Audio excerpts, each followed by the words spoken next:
So I was going to refer to my mentors in health literacy, people that I've learned a lot from. I was going to call Irv Yoda and Princess Leia and Iraj and Marina and other people. So this is Lola. She's my sweetie. Lola. Yeah, Lola's a therapy dog. Oh, Dadash means little brother in Farsi. So he's Dadash, I'm Khan Dadash, and Irv is Shah Dadash. Could you go to the next one? So that's where I am. I work in the School of Population and Public Health.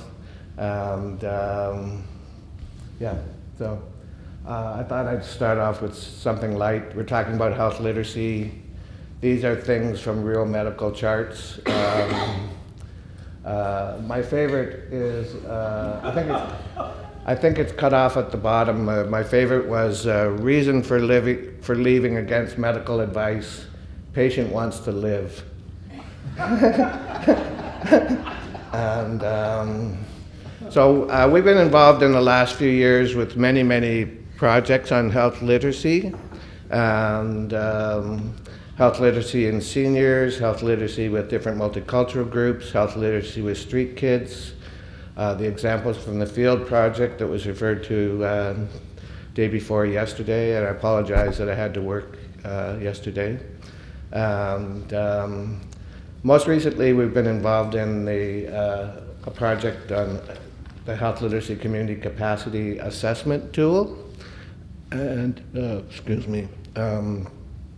We did that with Sandra and people from FAC, Pam Turner, and a woman who I have the pleasure of working with named Diane Gray. And we looked at the factors that would be necessary to plan and implement health literacy programs and the different dimensions of capacity. I emailed that report to you and the tool to you a little bit earlier today. And so you're free to have at it. We're thinking about trying to do a larger project, so if anybody has ideas about doing something like that, we'd be interested. Picking up on the discussion, my title was intended to be about models and theories, and I guess I'm going to be a bad boy and not really talk about models and theories. We have a paper where we're trying to publish a paper which got very complicated on the pros and cons of different models and frameworks and things. So at last count, I think Brenda's been keeping track of them. There are about 30 some odd models and frameworks of health literacy. If you want them, I'm happy to send them all to you. You can cover a whole wall. And I thought I'd talk about something different based on the conversation this morning. And so could you go to the next one? So in the paper that I wrote on models and theories, one of the things I argued for and suggested was that a lot of the models were kind of acontextual or a little bit light on context. And understandably, given their source and their derivation, the unit of analysis tends to be a person rather than a community or a larger focus. And so in that paper there's a section on what I could refer to as a salutogenic or contextual view of health literacy, and these are just some of the premises. I think we've talked about several of these things, and I think they have implications for working with chronic disease and a whole host of other things. So I'm going to say a little bit more about them in a moment. So my premises in doing this work, I think one of my ideas in doing this work is that before we do anything else, I agree with what Scott hinted at the other day, is that getting the values piece right is fundamental. I think that's what Rima was saying. So my premises and assumptions are that we're trying to achieve some equitable levels of health literacy, that we're going to demand multiple sectors and an intersectoral collaborative approach. I would even argue that it's too important to leave to government. and that we've been a little lax in engaging the media and the public, and I'm going to frame health literacy as an innovation and talk a little bit about the fusion of innovation. And lastly, I'm going to propose that health literacy is not value neutral. It's a small p political question as much as it is an evidence-based question. I'm a researcher, hi, I'm Jim and I'm a researcher,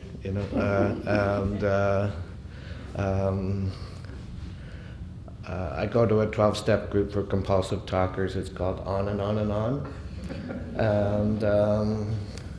But I think that I don't really believe that most policy decisions are made on the basis of evidence. I think maybe evidence is a necessary but not sufficient condition, and some days I worry that when they tell me to go away and get more evidence, it's just a way of shutting me up or getting rid of me. This is a slide that I came across a few years ago. Various people have attributed to me. I have no idea where I got it from. Several people seem to really, really like it.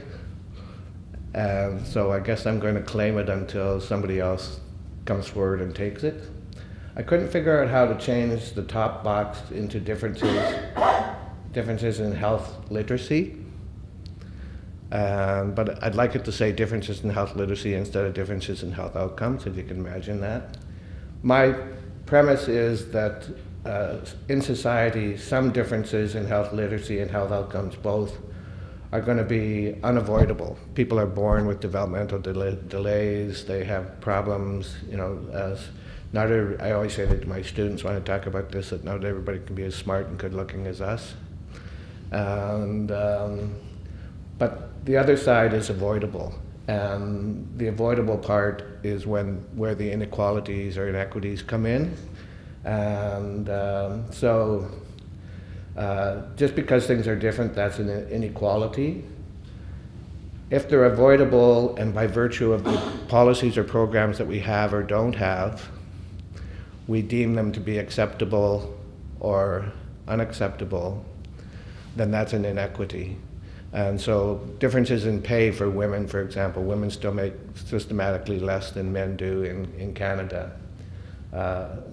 That's an inequity, and we allow it to remain because of the policies that we have or don't have. And I'm going to gladly make all my slides available to you, so you don't need to madly copy everything down. But one of the other questions I wanted to raise, I really like this cartoon. It's you can read it. I was involved in. How much time do I have? How much time do I have? 5 minutes. Okay, I got to talk faster. One of the projects I was involved in years ago taught me about something called backcasting. And backcasting is different from forecasting. Forecasting is saying, here, we're here now, if we keep going this way, we'll end up over there. Backcasting is articulating a preferred future and saying, if you want to retire in Phoenix, you better go south, from Vancouver at least. So my question is for you is, one of my questions for you is, what's your preferred future for health literacy? What's the goal? What's the definition of success? What are we looking for? Can you go to the next one? I'm also going to suggest, even though I'm a scientist and a researcher, my good friend Larry Green and others, with Glasgow and others, have been writing a lot lately saying that there's been far too much emphasis on internal validity, not nearly enough emphasis on external validity, and that the vast majority of studies never get applied. They take a long, long time to get from research to policy or practice. So I'm going to suggest that research is not the answer. More data is not the reason we have lack of data is not the reason we have poor health literacy. I'm also going to suggest that health literacy is innovation. So we need, as Rogers would suggest, we need to think about the characteristics of the innovation itself, the people who are doing the adopting, and the context in which the adoption is happening.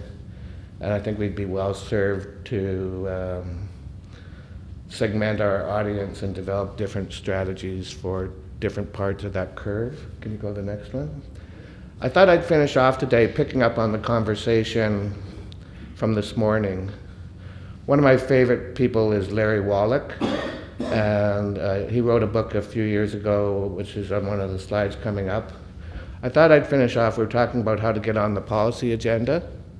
I think we've missed an important opportunity. The kind of work that Marina's doing with libraries and the idea that I have for doing a national media advocacy campaign around health literacy involving libraries and community newspapers. Because every small town has a community newspaper. Media advocacy is using the media for social change. Can you go forward? Wallach would say that there's two ways to get into media. How many of you have heard of Larry Wallach? Right? Americans have, right? A lot of people. He wrote 2 books, News for Change and Media Advocacy and Public Health. He would say there's 2 ways to get into the change policy. One is what is called framing for access. First you have to get, especially nowadays, there's millions of stories that they could cover. Why should they cover health literacy? So going back to Irv's point about emphasizing negative versus positive, you could use both. You can use an anniversary peg, you can use the anniversary of the Ottawa Charter, you can use a breakthrough, you can use a celebrity, you can use controversy, you can use a milestone, but somehow you have to get your foot in the door. And as somebody said this morning, it was kind of passed over, but it's a hugely important point. If you're going to have that conversation in the elevator with the deputy minister and you're going to make a pitch, you got to know what you're asking for. You can't just be complaining about things. You can't just be saying we need more health literacy. You have to have an ask, and that's the next part. 2 minutes. 3 minutes in Newfoundland. That's a Canadian joke. The second part is once you're in, framing for content. So I think that we have to be able to do some of this around health literacy. Translate it from an individual problem to a social problem, to get people behind it, develop stories, do the social math, as they say, tailor the stories to the different audiences. I think the way to influence the policymakers and government is we need a top-down, but we also need a bottom-up. If the public doesn't care about it, that's my premise for today. If the public doesn't care about it, we're not going to get the social change. Can you go to the next one? So just in summary, I stole this sign from Sandy, Yoda and Princess Leia, right? Irv, you're Yoda. And so this is my list of things that I think we need to succeed in health literacy. The second one from the bottom is Larry Green's now famous thing, which will end up on his tombstone. If we want more if we want more evidence-based practice, we need more practice-based evidence. And so I guess my takeaway is I think we should harness the media and the public, and that we should use stories as much as scientific evidence and make them work together better. And otherwise I can't see us getting meaningful change around health literacy. Thank you.